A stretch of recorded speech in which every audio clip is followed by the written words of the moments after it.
তোমাকে পেতেই হবে এরকম কোনো শর্ত নিয়ে ভালোবাসিনি। আমি কবি নয়, তবুও কাব্যের ভাষায় বলতে চাই, আকাশকে ভালোবাসি তবে ছুঁয়ে দেখতে পারিনি। তুমি তো আকাশের মতো একজন, যাকে হাজার চাওয়ার পরেও ধরে রাখতে পারিনি।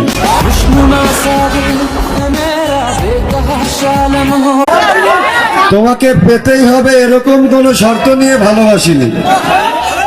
আমি কবি নয়, তবুও কাব্যের ভাষায় বলতে চাই, আকাশকে ভালোবাসি তবে ছুঁয়ে দেখতে পারিনি। তুমি তো আকাশের মতো একজন, যাকে হাজার চাওয়ার পরেও ধরে রাখতে পারিনি।